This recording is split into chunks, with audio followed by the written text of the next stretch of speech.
we are back to another episode of the A-Team Jackrabbit Illustrated podcast. Here we go. And first off, before we even get to sponsors here, we have to give a shout out to the volleyball team, regular season conference champs, and as well as the women's soccer team. Just won the Summit League today. So congratulations to friend of the pod, Brock Thompson, who was on with us earlier this season. They won the tournament as the 3 seed on the road for the last couple of games. So that's pretty outstanding. This is their 3rd straight, I believe I read on GoJacks. So that's pretty awesome. So congratulations, volleyball and women's soccer. Way to represent. And now need to thank Kubota Dealers of South Dakota. Maybe you woke up on Saturday morning, you had some snow and some slush, and you said, man, I need something better than this old junky shovel to move this slush and snow. Well, stop by one of the Kubota Dealers of South Dakota, and they will get you a side-by-side, a compact tractor, a subcompact tractor, a full-size tractor, whatever it may be that you need. Skid steer. Yep. To help you move snow. Whatever it may be, they are going to help you. So stop by and get yourself ready for winter. Thank you, Kubota Dealers of South Dakota. Chad, how you doing, buddy? I'm doing pretty good. I spent yesterday doing what I should have done Friday and putting the snowblower on the Kubota tractor. Kind of took a chunk out of my knuckle here, pulling a pin out, but that's me being stupid pretty much. It's pretty cool. It's pretty slick putting the snowblower on the front of that BX series tractor. You would know. And getting the mower off was that mower is heavy, man. God, they don't build that on lightweight stuff. It's good stuff. And it was nice to get that tractor ready for winter and get it ready to go. I didn't really need it to blow the snow. We didn't really have enough, and it was melting. So yeah, I did that. Went to church today, did those things, took the wife into town and had a beer. And I also enjoyed the Fat Shack. So I went to Tyler Weir's establishment, had myself a fat sandwich, ordered the big one, cut it in half, and had that for supper as well. So got 2 meals out of it, which made it an even better deal. It was a real good experience. And that's been my weekend. I have a weird week where I go work a day and then I'm off a day and then I got to work 2 more days, and it's just. Yep, I hear that. Yeah, awesome. Dallas, what about you, man? How are you?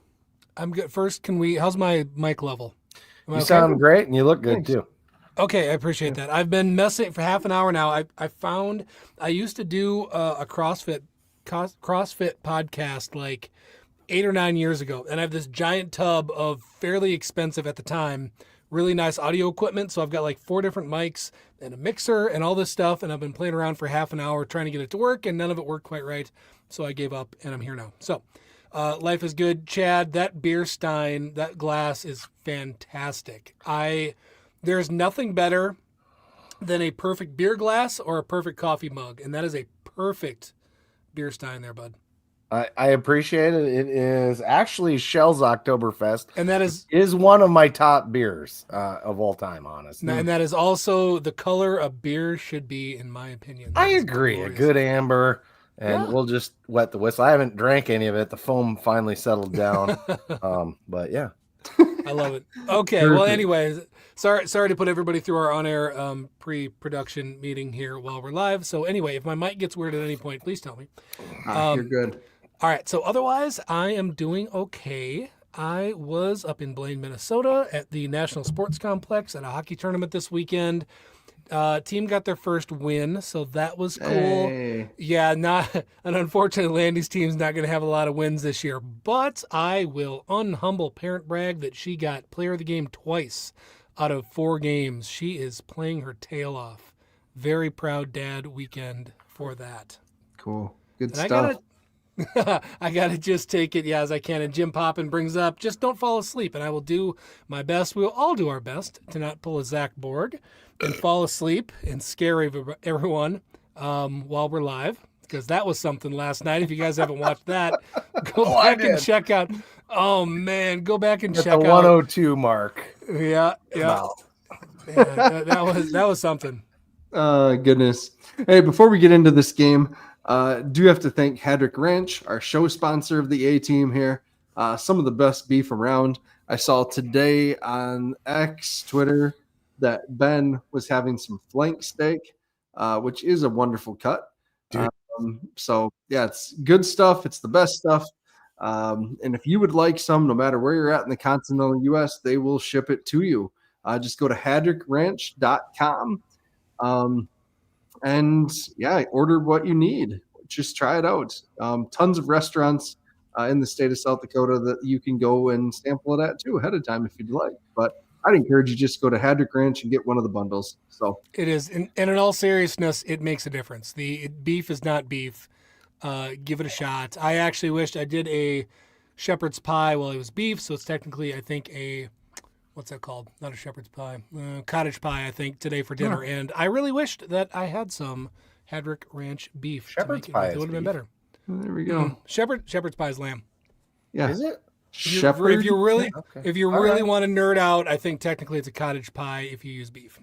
I won't argue with you. I just like Chislick is lamb and everything else is beef bites. But anyway, Kevin Marshall, I just want you to know Marshall is most certainly in Minnesota, and unlike me, it's the only thing not in South Dakota, or I'm the only thing in South Dakota. I don't know where I was going with that, but I did have one other thing to say, and gosh, now I forgot it. So whatever. Let's just these comments about Borg and Thumper. Oh, that's what it was. Are just funny.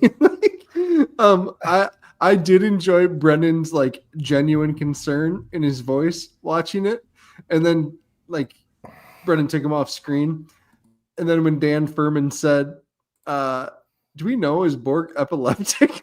Like I was like, "Oh crud!" Like we should check on him. Some like obviously I'm watching it sometime this morning, but yeah. What's obvious to us sometimes and not obvious to everyone else is that we have a studio with a backstage essentially. So when we have guests on, sometimes we'll bring them on later. And when Brendan basically took him off screen to not, embarrass the dude while he was sleeping. And so Brendan could still see him in the background. And that's why when he popped back on, Zach probably put himself on. I know what I was going to say. It was in respect to Garrett Meyer. I know I saw Garrett and Seth standing up. They were loud and proud on the broadcast. So we had a good representation. Sorry, the beer's getting me. A good representation I did down half of it at once. Oh, you did. That's good work. Well, I had to wet my whistle. The first one's just to wet your whistle. Anyway, we had really good representation. I felt like in the stands, you could hear our fans at times. It didn't go our way, but what can you say beyond that? Like we had a good showing. It wasn't a repeat of the previous week's game, and that's good. I think we missed some opportunities. We obviously shot ourselves in the foot a bit with penalties. Maybe I'm getting too far along. I'll let you talk. No, I think that's fine. If we had looked again at the start of the season, going back to August, and if we had said, you got beat by USD in the Dakota Dome by 7 points, I think we all would have been disappointed. But at the same time, we all just said, okay, that makes sense. Aiden Bauman, Charles Pierre. We think a decent defense. Johansson, was fine there. They brought in some other weapons. I think we could see that loss in August. I think what's disappointing is that USD struggled at the start of the season, and they've really kind of haven't played great, but they found ways to win. And we really needed that win yesterday. We are slumping, and so I think that is just definitely like what makes it kind of like, dang it, like that stinks because we really wanted to bust that slump against them. So and plus it's them, right? I mean, that's part of it. Dallas obviously didn't get the blue hoodie memo today, so I did not. I'm still sorry. I still got my hockey gear on. Sorry. I didn't change.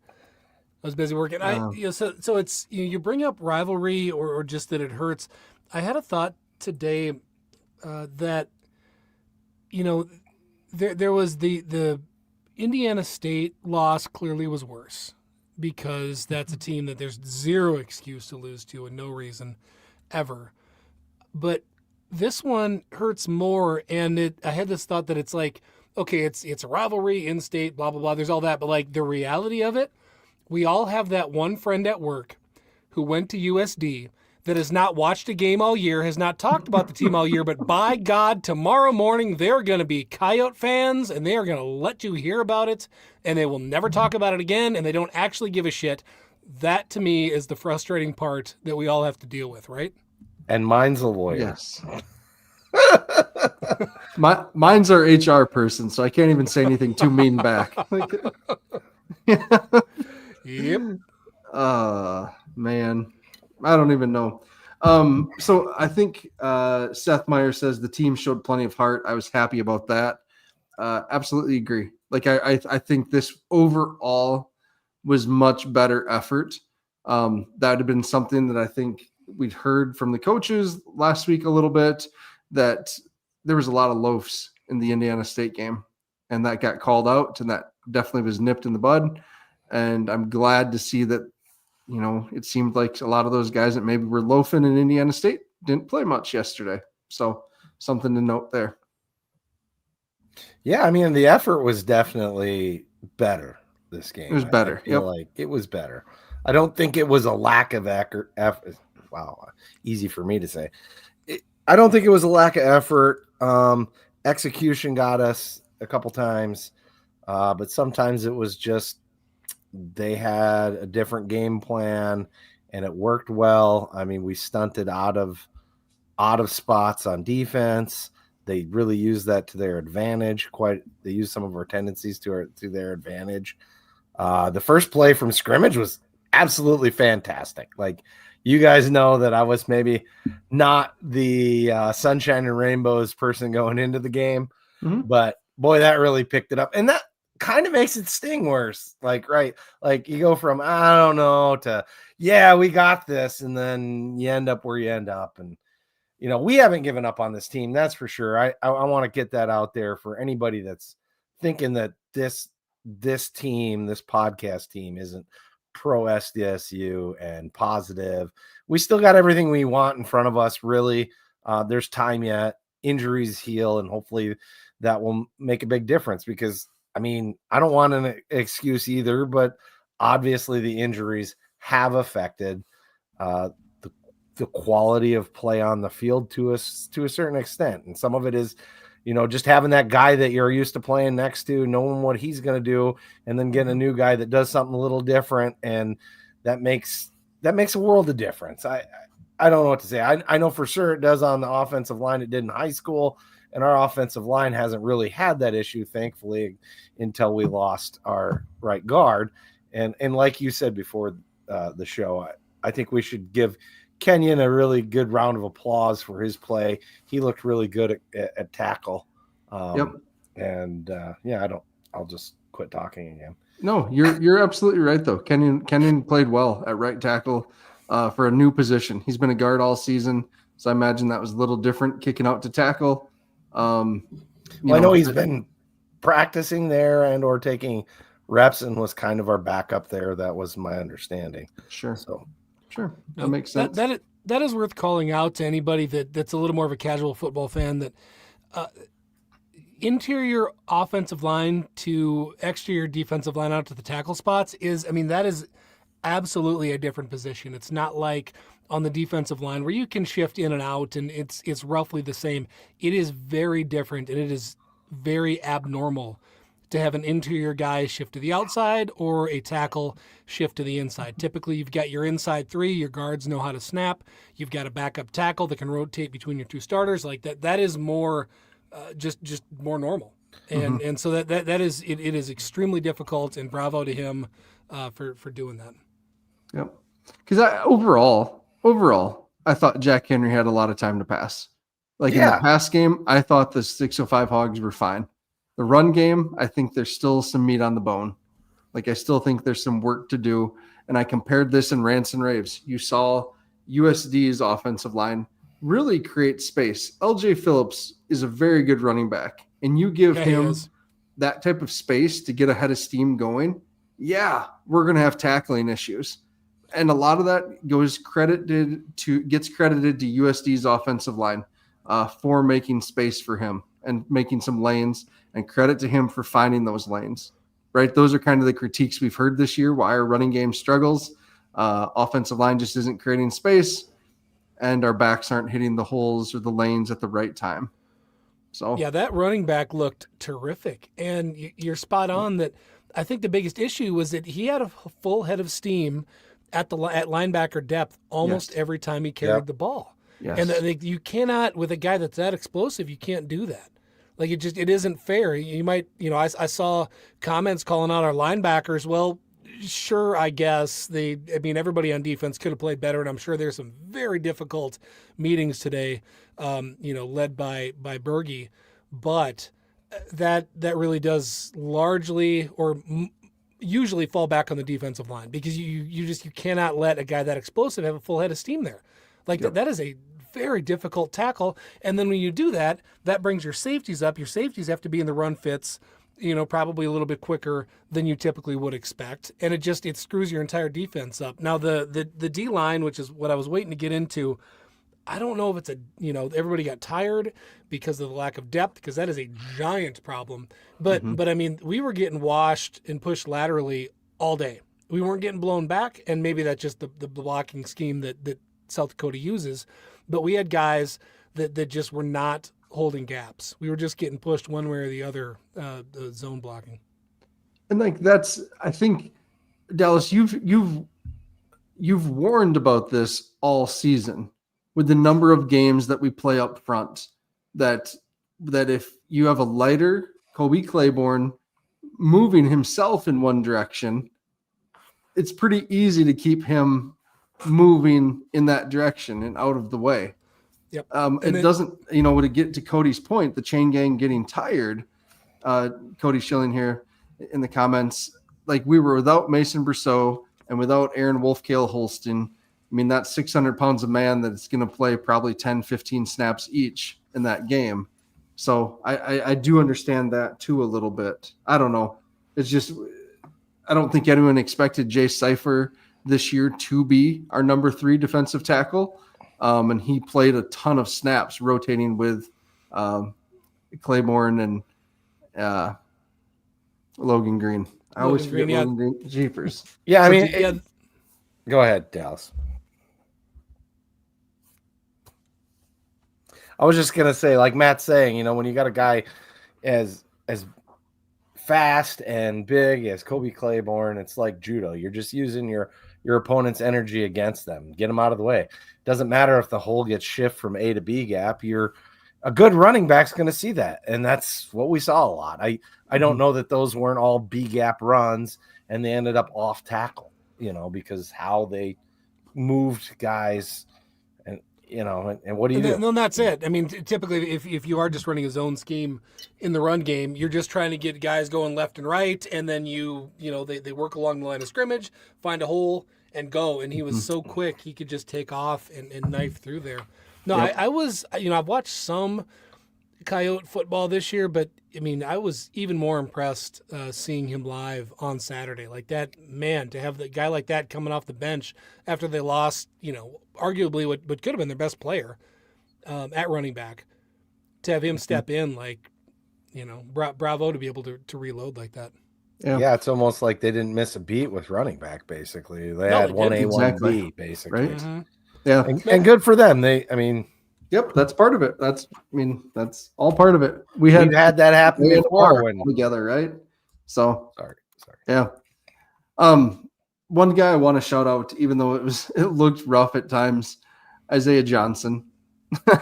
We've talked about him as being our top corner. He's had some tough draws this season, but he battles, and it's just he battles, and receivers have made some incredible catches over him this year. Like, he's right there. It's good coverage. Like, Fenner made a terrific catch yesterday. You got to tip the cap to that. Two of them. Yep. The second one was to Miles Taylor, right? Or right. I mean, right. But he still made two fantastic catches. He's a great player. Bryce Lance, when looking back, I mean, he made some great plays. Like, so, like, if you look at the stats, probably, or the PFF or whatever, like, he's probably giving up a lot of yardage, but he's right there. I don't know what else he can do, honestly. It's just bad luck. Yeah, sometimes the quarterback puts the ball in a perfect spot. I was watching, I don't know if it was an NFL game or the game previous to ours. One of the, and the guy had perfect coverage, and if he lifted his arm up like 3 inches, he blocks the ball. But instead it goes right over. Actually, I think that was the game that ended in a crazy win for the number 1 team, which is the Big Ten team. Who was that? Ohio State. Ohio State. Yeah, I think that's yeah. Who caught that in the end zone. It was Indiana. Indiana. Excuse me, Indiana. Yeah, Indiana had that play, I think. Yeah. Sorry. Yep. That's the one I was kind of watching before our game. Yep. No, that was a great game too. Number 2 team, I guess. Number 2. Yeah. Offensively, going back, we haven't mentioned him yet, but I thought Jack Henry played a really nice game. I'm excited about his future. I would have liked to seen him have the opportunity to throw more vertical routes yesterday. I think, we initially kind of agreed that protecting him early on, letting him get in a rhythm was good. We liked that. But as the game progressed, it became clear to me, at least, that he was more than capable of being able to throw up the seam down the field, that kind of stuff. So I don't know. That's just my opinion, I guess, on him. I saw somebody else comment on Facebook, or excuse me, Twitter, the app that Dallas deleted 3 times today. I saw somebody comment that there's a lot of parallels to what we've seen out of Mark Gronowski early on in his career with Jack Henry. And one of you guys said it in our group chat during the game. And I think that's very accurate. He's got that gamer, that just that essence, that baller mentality. And he gets out there and makes plays happen. Like when he was scrambling and threw that down the sidelines to Jack Smith right before he got hit out of bounds. That was a fantastic play. Mm-hmm. And you don't normally see that out of a guy that's in his first start. So the guy's doing really well. It's unfortunate Marble's hurt, because I think he might be a better pure passer. But like you're saying, just the kid's slinging it. Let him sling it, man. Throw some more routes. Trust our receivers to get open, because they seem to be. I thought it was funny how now his name's just escaping me. 84. He's one of our Bullock guys. Bullock. Yep. Now Bullock was jaw jacking with them guys. He did it the play before. You could see them. They were jaw jacking about blah blah blah the play before, or 2 plays before, and the next play is a touchdown, and he's right in that safety or corner's ear again. It was kind of fun to watch that. They were having some words, the friendly, competitive ones. Yeah. I liked how after Bullock did catch that touchdown, he was walking towards his teammate, but you could tell he was saying something to that defensive back the whole way too. Oh yeah. Like, just kind of had the head slightly turned, but not really. And that guy was chewing out his safety. It must have been a corner and a safety, and it must have been the corner that got beat, because he was chewing out the guy for not being there. He was expecting over the top help, I imagine. And it wasn't there. And it was a great play. Yeah. Yep. Some comments about the youth on the team. Absolutely. There we go. A team. Woo. This is the good part about right now, all these injuries, right? This is the silver lining. These young guys are getting tons of experience that they usually wouldn't. We talked about this last week. With not even the name guys we already know that transferred, but just talking about the other guys that are on some other team's bench right now, not playing, that would be contributing this year as either first or second stringers. So just getting these freshmen and redshirt freshmen on so much playing time this year is a good thing. This is going to pay off. in 2 years, 3 years, next year, maybe even. So got to look at the long game too sometimes. Yeah, I'd agree. I had this thought also today that there's 3 things that, and I also wanted Matt touch on one of your rants today from Rants and Raves, which go to jackrabbitillustrated.com, check out Rants and Raves and all the other great blogs.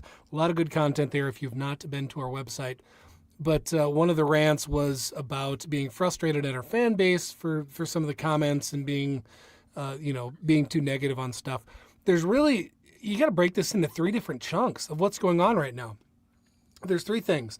There's the program, which the program is fine. The program is exactly, honestly, where we thought it would be going into the season. It's going to take a little time. Dan had Coach Jackson, Kevin, who called me out for calling him Dan one day. Coach Jackson, had to rebuild, bring in a giant freshman class, a bunch of guys that he was, that we weren't looking at before, and a whole bunch of transfers, which is completely abnormal for us, and bring that all together with a brand new coaching staff. That will be fine. We know that Dan understands the culture, that a bunch of the players here understand the culture, that a bunch of the coaches coming back understand the culture. That's going to come back and is going to increase exponentially each year, and we'll be fine. The season also is not dead, which is what you mostly talked about, Matt. Again, are we where we want to be? No. Are we too far off of where we thought we would be early in the season? No. This is not that far off. No, we won some we thought we could lose and lost some we thought we should win. Right, exactly. I'm not trying to excuse the last couple away because, they both sucked and were frustrating, but it's everything is still in front of this team, and you bring back Chase Mason at some point, which we assume he is coming back, and it sounds like there's a good chance he could be back this week. Who knows? But, you get a playmaker like that back in the lineup and maybe a couple other guys that have been dinged up. And suddenly everything is way different. And Kevin Marshall, to bring him up again, he also said earlier, you already put it up, there are at least 50 teams where Jack Henry would be the starter right now, and he was 3rd on your depth chart. Kevin Marshall, who hosts the nation's only FCS syndicated radio program, knows what he's talking about. He knows nationwide FCS ball as well or better than anybody. And that's how much, basically where this team is at skill-wise, if we can just get a few things together and win a couple more games here and then go in the playoffs, right? And get things moving. So anyway, 3 different pieces. I'm rambling here, but there's the program in general, fine. The season absolutely can be fine. But then, and then there's where we're at right this minute, and it could go either direction. And that's the concerning part of okay, we're not feeling great about things, and we have all these transfers coming in. And that's where Dan's really going to have to work right now to make things don't fall apart and the wheels don't come off, because, there's a bunch of guys that don't have the experience and haven't worked, didn't play for Stig. And don't have that background, right? So that to me is the concerning part of okay, how does this coaching staff make sure that the wheels don't come off and that the guys that are here for 1 year or for 2 years and just got on campus either in January or in June don't give up on things? Does that make sense? Yep. 100%. And I think a lot of folks personalized what I said on that rant, Dallas, and I've a lot of people have made angry that that we're the only ones that can rant. That is not the case. Be critical, but there's a fine line between being critical and complaining. Yeah, I think that's fair. Your unrealistic expectations right now without taking into account what happened in January. That is shadowing over everything, people. Yes, Chad. Here's another thing, that we don't really talk about much, but take away Bryce Lance and take away Cole Payton. How good is that team up north? Because we lost that, right? Yeah. Griffin Wilde left. Mark Gronowski's balling out, almost beat Oregon and he's not the only dude on that team, but he's the heart and soul of that team. He was the heart and soul of this team too. And I'm so glad we have Chase, right? But he gets hurt. So essentially we lost that guy.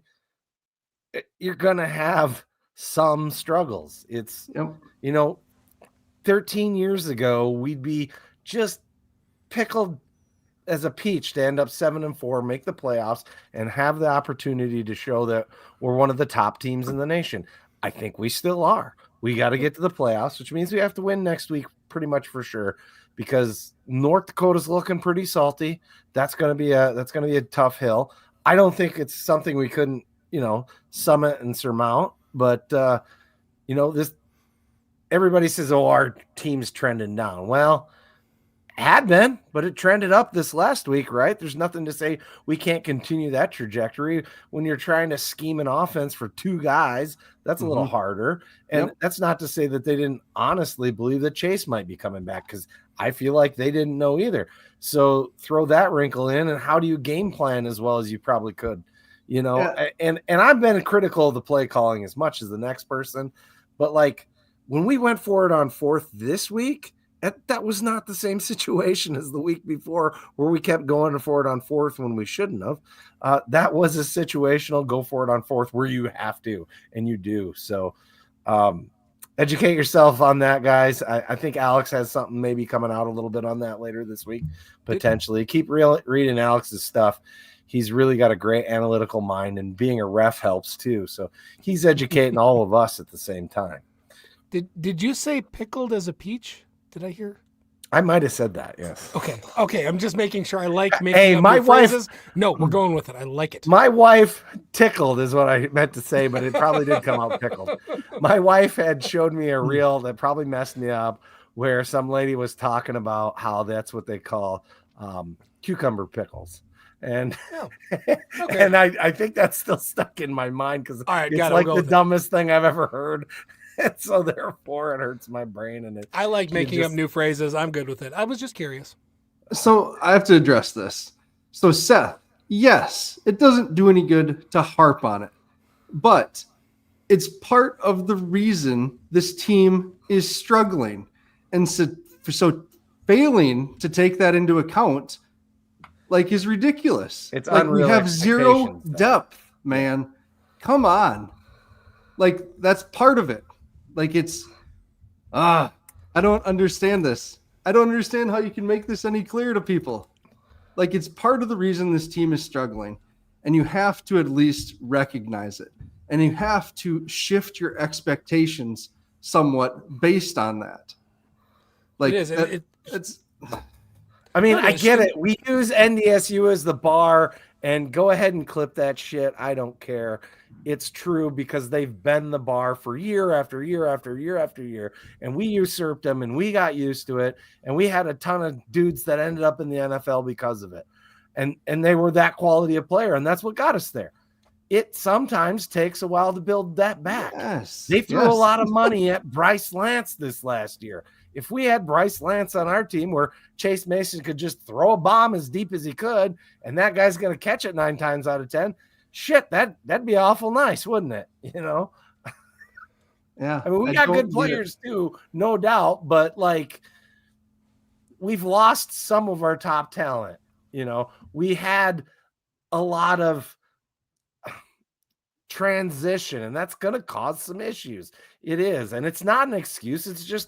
It's our reality. It's the reality. Yeah, it is. So in fairness, we can't get into the mentality of falling back on this every year, because this is to some extent is the reality of college football, and there's a good chance you're going to lose some of your top players at this level every year. And even some, there's SEC teams that lose, good teams that lose their top players to even better teams where they get paid more money and blah, blah, blah, whatever. But yeah, what Matt is saying is that the scope and scale of what happened this year is different. And it'd be great to say, no excuses, get it done. Well, okay, sure. But the reality is that we have I'll go back to the defensive line, because that's what I know. If you look at Pro Football Focus, some people have tweeted it out, a guy that tracks all this. We have had the top graded defensive line this entire fucking season, pardon my French, in the FCS. That's amazing. However, in previous years, we rotated 10 plus guys. This year, we started with, I think, 7 or 8, which is great. Now 3 are hurt. Right? That just that doesn't work. That's not sustainable. That does make a difference in the reality. That's not a suck it up and try harder thing. So, I mean, I think that's the frustration and the difference. And also, to me, there's also just this realization of like, okay, like the NDSU thing was like, oh, we should have done better. And we're the number 2 team in the country. And I was pissed. And then the Indiana State game was like, oh my God, that was embarrassing. We lost to Indiana State. Now it's like, okay, the reality of this is where we currently are. I am still a fan. I support this team, and I still think we do great things. But this is the reality of where we are in this moment in time has set in, right? Like, is that wrong? Like, I'm just that's how I feel right now as a fan of like, okay, like I still believe we can make a monster playoff run if we can get a couple people back, and obviously getting your quarterback, the most important position in all of sports. If we can get that back, that makes all the difference in the world. But without that, and without a couple other guys, that's just kind of where we are right now. And we have to look at the positives of some young guys got some reps, the improvement week over week on a few things, the hustle improved, there's, whatever, right? Like that's just where we are right now, which we haven't had to look at games in that way the last few years. And Rand. Yep. No timer on the A-Team podcast. Sorry. Yep. That's okay. I don't know. I don't know. On the B team's template. Yeah, no. I wasn't looking for a sponsored rant. I just kind of felt that way, but that's how I feel.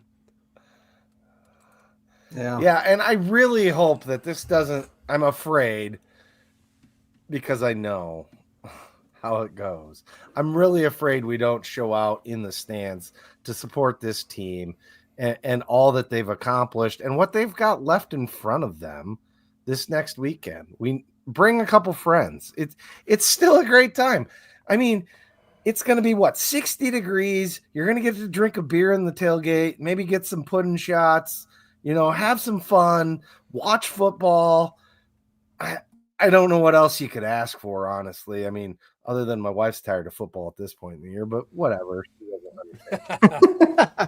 Hey, man, I told you I'm tired of sports. I'm over. That's because you're a Vikings fan. Today probably didn't help you either. No, today did not help. No, once again, I got to find the positives and everything. Yeah, I mean, Kevin Marshall says, come root for the Citadel. There's a team where Jack Henry would be starting tomorrow. I just had to work it in because he said it, and he's defending us. Yeah, I know. I love him. Why you gotta rip Kevin? A hard time. Kevin's helping us. Kevin sent me. What else we got?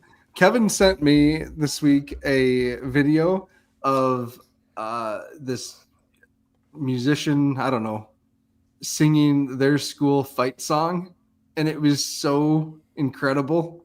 It was awesome. Oh, really? It was awesome. Really, really, really like, I don't know, hair on the arms. I'd agree. I saw it too. Yeah, yep. Kevin said he played football for them. He was an offensive lineman, and now his son's on the team too. Kevin, something like that. So that was pretty cool. So it's man. It's you know what, and some of that just brings you back to like, all right, what is college football about? It's tradition. It's just people passionately caring about something that shouldn't matter as much as it does. And I don't know, and that to me is okay with the change in expectation. And I saw, Mason in the comments here said student body, talking like we should go back to D2. Some of that, like, Matt rants about new money fans not understanding stuff.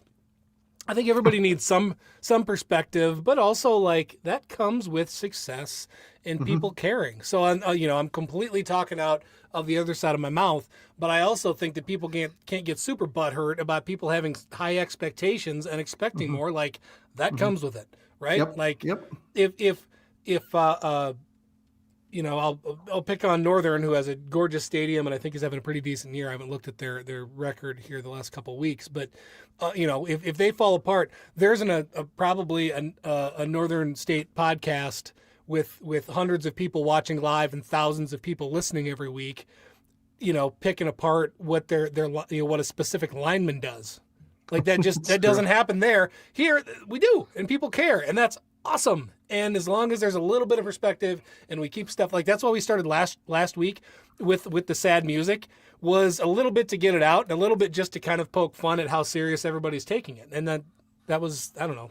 That's just kind of how I feel about stuff. Is you gotta, it's good in a way. You just have to have a little perspective. Anyway, yeah. I want to talk. Let's move on. My God, Is that did that song that he sent you have anything to do with a silver dipped corn dog? Does it talk about that at all? I'm just curious. I don't think so. I don't think so, unless I missed that part. Probably. You got to get to our game balls sponsored by Cubbies. Yeah. Sports Bar and Grill in Brookings. I'm working on it. What, Chen? I was trying to get the ticker updated. Okay. And I clicked the wrong button. Oh, it's okay. So Cubbies, we all know Cubbies. We all love Cubbies. If you do not want to tailgate, stop on down to Cubbies before you come to the game on Saturday. It's going to be a great time. Or hit up Cubbies after the game. Even better time. They have beer. They have beer. They have burgers. They have wings. They have Chislic. So it's been funny. I've kind of followed the Snapback guys since they left just to see how they do these other places. And in Brookings, they liked everything. It felt like that they tried for food. That's not the case. They found some stuff in Lubbock or wherever they were this week that they did not like, and they were vocal about not liking it. So that's cool. So Cubbies passed their test. Cubbies should pass your test too. So head on down to Cubbies this Saturday or any other time you're in Brookings. Thanks, Cubbies. All right, game balls. Offense, I went with Jack Smith, who we didn't even talk about. Jack Smith was sensational. He was sensational. He was sensational. That opening little flip that they did to him was cool. He was faster than I thought. I think the USD defender that took the terrible angle also thought he was slower than he actually was. So, yeah, good job, Jack Smith. You got the game ball for me. He's athletic and has solid game speed. Just game speed is so different from a 40 or 100. Like, it just is not the same thing at all. Yep. God, I feel bad. All right, so if he has any family that has been listening this entire time, you've probably given up. Okay, good. Well, to his dad, I'm sorry that we didn't call out him having a great game yet. My God. Yeah. And we're getting to the point where we call out all the quality players. So still, fair. He was stellar. I think I mentioned that first play from scrimmage, did I not, early on? Maybe I think that you did. And we haven't got to my favorite player of the game yet, which we'll get to third. Sorry. Keep going. I did not award a game ball to the defense. I just didn't think anyone played that well overall and deserved one. So I feel like that's fair. It is. Yeah. I don't know. I mean, I'd be curious. I'm actually going to guess that has the team been posting play? They've even posted players. They're not. They're announcing it internally, but not externally this year. Got it. I wouldn't be surprised if the team didn't award one this week either. It just nobody jumped out. Certainly watching it. Yeah. Ben says checked in to make sure we hadn't canceled JI altogether. Yeah, we're fair weather. We're only going to be a podcast so long as we're winning. Yeah. We're still in a winning season no matter what happens. For the record, we would be bowl eligible if we played in the crappy level above us. Ooh, sorry. That's a good point, Chad. We're bowl eligible. And rant. Some people, that's their whole metric. Like, I mean, not to rail against Coach Eck because he's done a fantastic job, but their fans are just ecstatic already that they're bowl eligible. That's nothing against him, but just because I've been following him. Oh, so. I am so excited. That's if our flight doesn't get canceled thanks to the bleeping shutdown. I'm headed down there this weekend to New Mexico. I'm kind of excited for that one. Nice. Yeah. Special teams. I went with Pelham, I think. Hell yes. Yeah, absolutely. Yes. And I wrote this in Rants and Raves. Between USD's and SDSU's punters, they're the two best in the Valley on average. They looked the part, and Pelham beat them technically. Pelham absolutely has to be getting some looks this Pelham after what he's done this year. He is my overall player of the game. And it probably sounds stupid and absurd. But 2 of those 3 punts – you look at the pressure, the position, and where he put the ball and the hang time. Like, I'm sorry, like that is a change the game play, right? That is if that was a defensive player or whatever like that is like each one of those was probably a 20 to 25 yard swing to what it could have been. Like that's huge. And it could have been even better had our coverage team realized that they were getting baited by the returner, and the ball was another 5 to 6 yards deep, maybe 10 yards deep from them. And if they just ran past the guy, of course, I get it why they were doing what they were doing. That's not a criticism. I'm just saying, like, there was nobody that their job was to watch the ball to make sure that they go down and because they could have downed it on the 5 a couple times, I think. I don't know. It's just so cool. Again, talking about player growth. Like, Mankato, his first 2 years, I've talked about this before. He averaged 40 yards on his punts in 2 years. And then he came and he sat. And now he's averaging 50 yards a punt, has a chance to be an All-American. I mean, it just looks sensational. So just like player growth, like we're seeing it. We have these young guys. We just got to stay the course. We're going to be all right. Like, keep harping on that. Let's turn the page, move to Illinois State. All right, Dallas. I don't want to live in Normal. Yeah, right. Of course you don't. I don't think anybody wants to. I'd like to see that stadium once. Yeah. All right. Sorry. No, real quick. Do my ad read, which I don't actually have written, but I'm going to make it up. Check out renegaderegeneration.com, my product Hydrate. Hydration powder, lots of just basic stuff, all the electrolytes you need. It does not have any extra junk. Even though it is getting colder out, still important to stay hydrated. Absolutely makes a difference in your day-to-day life, whether you're an athlete or not. If you're dehydrated, you're just not yourself. You don't think clearly. You don't act normally. You can't move as well. You're going to be aches and pains. You're going to be sore. So whatever your fitness level is, check out Hydrate by Renegade Regeneration. RenegadeRegeneration.com. Currently have it on sale for a little bit, so get that ordered now. More lights than your body has room for. Yes, exactly. Sorry. I like those of you that remember Power Thirst. That's funny. I'm going to clip it. I'm going to use that. Oh, man. All right. Illinois State, pretty darn good offense. That's what we need to know, right? And that's even without Mason King in the backfield, who many might consider their best running back if it's not Winkers Wright. Tommy Rittenhouse is now a senior. You may remember Tommy Rittenhouse from the game he started, I believe, as a redshirt freshman. What was that monster defensive end linebacker they had, that rush end that had the sacks, the interceptions, like just this, one of the best individual games I've ever seen in person. Yes, we've talked about him so many times. I might have been my favorite defensive player I've watched live, and I'm blanking on it too. Shoot. Yeah, like a Vander or something. I don't know. It was some sort of name like that. But anyways, how we got there. Tommy Rittenhouse started that game when this defensive end linebacker went crazy. And he did not play well. He's the reason Illinois State lost last time they came to Brookings. So I would expect a big game out of Tommy Rittenhouse. Obviously Sobkowitz, the receiver. Yes, Dallas. No, I was hoping somebody. He was number 5, and I can't think of his name either. Levi Vandenbosch. No, he started for us. He was defensive end for us. No. Yeah, well, okay, I'm mixing up names. God. Number 5 is on the defense. This is I'll look it up. What was his name? Come on, comments. You were right with Vander something. He was so Vandy. I've described him like he was Dutch, I don't think. He probably not, but you never know. I mean, there are people in Dutch. Vandenberg, no. Yeah, like I've described him. He looked like Zeke Vandenberg. Zeke. There we go. He looked like. There we go. It looked like you were playing a video game. We had it in the comments, and I was on a different page. Thank you, Chris. Good job, guys. Teamwork. Yeah, like you were playing a video game, and he was the guy you're controlling. Like that's what I felt like I was watching with him. Anyway, all right. That had to make great podcasts for everybody. Yeah. I can't think of it. Like, no doubt. We've just lost four. We just dropped like 40 listeners. All right, all done. Fair. So anyway, he's not on the team. Yeah.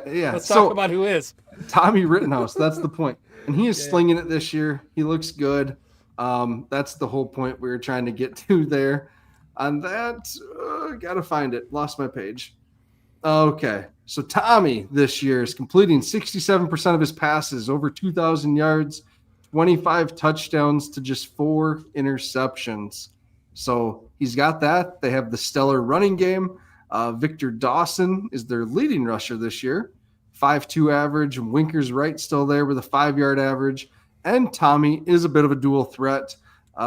He's 376 gross yards, 4 touchdowns, 5.1 average for him. So, this is going to be a challenging offense, fellas. Our defense has to right the ship. Yep, they definitely are going to have a challenge in front of them. It is, and I'm curious, especially with some balance like that, how they approach this week, because you're just somebody that seemed to have our number. You go back 2 weeks and we talked about Indiana State and how there was loafs and things didn't look right. There wasn't, I doubt there was a bunch of that this past week. It was a team that seemed to scheme well against us and was ready to play. Mm-hmm. So, and also I have no idea. Have we heard anything about the two other D tackles that were out? Brousseau or Wolf? Brousseau nope. and we have not heard anything if they're week to week or anything. Nope. I mean that's going to be huge because I'm not sure. That depth. Yep. Yeah. No, that'll make a difference, especially again against a team that can do both. And like our offense is going to have to stay on the field this week. Mm-hmm. Like that's going to be huge. And you look at what Illinois State has given up, and they seem to be a little bit more susceptible in the passing game this year. I mean, some people had some success, so I don't. We're just gonna have to figure out whether you have Chase back and you have to try to pick somebody apart, or you've got a redshirt freshman quarterback who is still gaining confidence, who looked really good last week, and we have to try to have some more quick timing routes over the middle to get the ball out. Like I'm very curious to see. This game could play out a couple of very different ways. Are we all in agreement that it's either Chase goes this week or we're rolling with the Jack the Hammer Henry? That's probably what we're going to see, right? I have no. I guess so. I was assuming that, but I have no idea. Yeah, that's what I'd assume. Because I don't think we know the nature of the injury officially for Luke Marble, do we? Not officially. Yeah. Yeah. To me, the difference. I said that specifically, man. I will always go back to my world's worst quarterback analysis that I gave to Mark for Whiskey 4 Wade years. Wilson. But you look at the way that Luke Marble played, and then you look at Jack, and if there's nothing to say that, again, if I'm an offensive coordinator, which God knows I'm not, if you've got a not 100% Luke Marble and you've got Jack Henry as he played last week, you go with Jack Henry. Like that to me feels very clear, right? Yeah. Hey, one funny thing here. This is going to derail us just for a second, but that's okay. No. Brendan saying it's in God's hands. Did you guys see Romeo Dobbs' interview about Tucker Kraft? No, this I week? Didn't. No. Oh, man. Oh, yeah. So Romeo Dobbs goes, Tucker Kraft. He's talking about it. He's like, I love Tucker. We just miss Tucker, but he's in a better place right now. Yeah, I did see that. It's in God's hands. And so everyone's like, geez, did Tucker die, Romeo? Like, I think he was just making a joke. Yeah. Yo, he's funny. Yeah. Romeo Dobbs is funny. But anyways, sorry. Thanks, Brendan, for derailing us here. His own issues. He's way better this year. Dobbs is. I think whatever he had going on, he got figured out. Yeah. Okay. Then I think, we've talked a little bit about just all these weapons they have on offense. They have a bunch of wide receivers also that are good, that are not named Daniel Sobkowitz. Yeah, Daniel Sobkowitz, the second best receiver in the Valley. So that's going to be worth watching, just how our defense, who has been so susceptible to allowing big plays this year, handles this group. I'm very curious to see that if they can step up. Yeah, good for you, Brendan. Defense or offensively for us, I think we do have to turn Jack Henry loose. I said this before. We got to turn him loose and let him throw it. If that's who it is, if it's Chase, I love it. We'll just have to wait and see. We don't have anything official on that, as far as I know.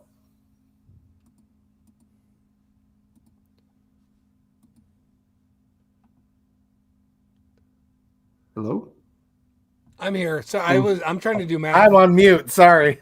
You're on mute, and I'm so what I I'm was drinking trying beer, to so I'm do. having to mute out the burps because I don't think anybody wants to hear me belching like Matt did shortly before we went live. Classy. I'm sorry, Matt. I had a different tab pulled up because I was trying to quickly calculate, and I don't have it, the average points that their offense has put up if you take out Oklahoma and North Dakota State. And it looks like it's probably 35 points a game or very close to it. Maybe 32? No, I think 35. Whatever. I'll do that when I'm not talking. But this is a team that has put up some damn points when they're not playing higher level defenses. So, yep, we got to show up and play, and our offense needs to stay on the field, like I said. Yeah. Agreed. All right. Anything else? Show up, folks. Please show up. I'm not going to, I don't want this to be ranty or scolding, but we all said in January that we were going to owe these guys, the ones that chose to come back, chose to stay, whatever, that we just needed to appreciate them. Well, here is maybe our last chance to do it at home. We don't know for sure. So please show up and just cheer on these guys. If you're listening to this, you're likely going to be there. So bring a friend. All right. Game balls, game predictions, Northwestern Mutual for all your financial needs. If it's retirement, if it's college savings, if it's just a special savings that you have, that you want to get set up, talk to Chris Schenkel's team in the Sioux Falls office for Northwestern Mutual. Also doing Alex's Lemonade Stand. They're one of the main sponsors, and Chris is one of the main drivers of that. Thank you for that. Chase Mason is in second place still, I believe. Right, Chad? Yep, Sure, perfect. Chad's pulling it right up there. I was working on it, man. Right, I'm always trying to work in the background. Aiden Bowman. So good job, producer Chad. You're the best. So this is your, hopefully not, but potentially your last chance to get some of those tasty pudding shots that Chad whips up. Make a donation. Yeah. This last is this regular is your season chance, anyway. Yeah. Yep. So, anyways, get to the game. Support these guys. Support Northwestern Mutual.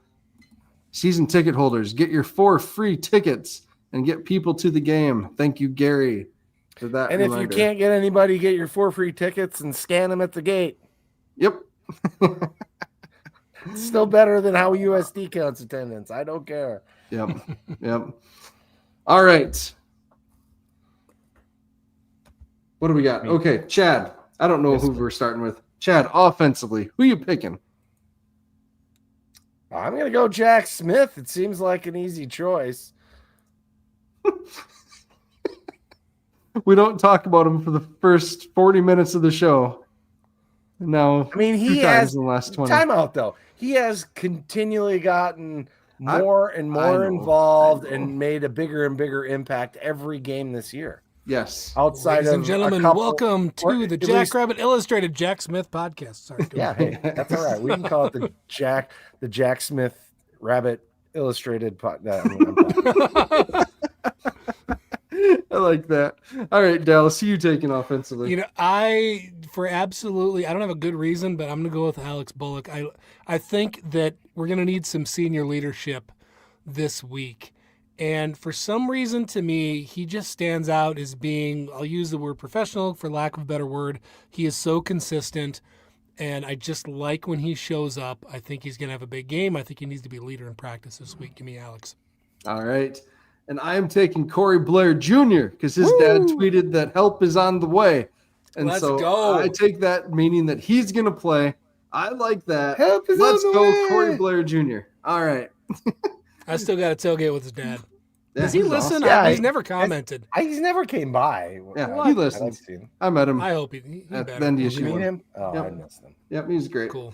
All right, Dallas, who you going with defensively? Because 1, we were hard on the chain gang. 2, we brought up Jace Cyfor playing more than he has in the past, and he had his first damn ever sack. Congratulations, Jace. He's gonna have a big week. Give me Jace Cyfor. All right.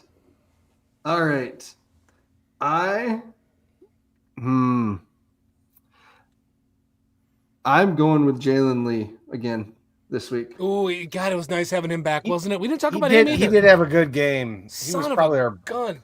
He was probably one of our top defensive players. Can you make sure the B team talks about him?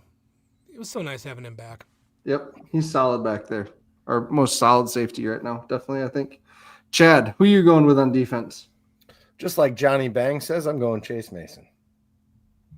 Best defense is a great offense. Let's go. Okay. It's going to be a track mate. Chase Mason. All right. So score-wise then, I am going to go good guys 35, because we're going to say Chase is back, and bad guys 31. There we go. 35-31. That's closer than I'd like it to be. Well, Chad, I will go 35-21. Okay. Pat Whitty was 35-20 or 31-28. Nope, I've got 35-32. South Dakota State. All right. Guys, come on now. I can't handle that kind of game. I can. That'd be fun. Well, yeah. I don't know. As long as it feels like we have it in control. I don't know that it will. Like it's like we are things when you get to a certain point in the season. Another thing we haven't talked about is like you just start to see the actual lay of the land and where teams are. Mm-hmm. Because up to this point, it's speculation the whole year of like, well, we think this team is as good as this team, and then it all sorts itself out, and then now we actually know where they're at, and like it's a good team playing a good team, and we got hopefully some guys coming back, and or if we're not, we've got some young guys that have some confidence now and are figuring stuff out. Like, I think it's going to be just a good football game. Johnny Bang is betting on the Stashes defense to be back and says 17-9. I'm not sure about that. I'd love that kind of game personally. 17-10? That's a Big Ten score right there. 17. Yeah, man. You mean like 18-16? Yep. Yeah. All right, folks. Yeah, let's all just cheer this team on. We're going to be all right. Going to be all right. Let's have fun on Saturday. And, congratulations again to volleyball and soccer. So good job, ladies. And the wrestlers had a good showing. Oh, yeah. Sounds like we might have another takedown episode this Thursday, so keep an eye out for that. Hey. No guarantee, but we're working on trying to get another coach on. So yeah, awesome. Hey, Chad, just wanted to say publicly, awesome work on that. You got that show is awesome. That I appreciate it, but Han, all you gotta do is say, "Hey, Damien, how you doing?" and wait 20 minutes. Yes, it's great. He's great. He is great. He is and just the fact that he is willing to give you guys that type of time year after year, that's really cool. So I think he genuinely appreciates that he is at a place where people care enough about wrestling that they actually have a podcast. Yeah, because there's probably really 5 other programs in the nation at most that have that. So yeah, cool. Good job, guys. We love wrestling in the Midwest. Yeah. All right, everyone. Thanks for being here. Sorry for being grouchy. Have a good night. And with that, go big, go blue, go Jack.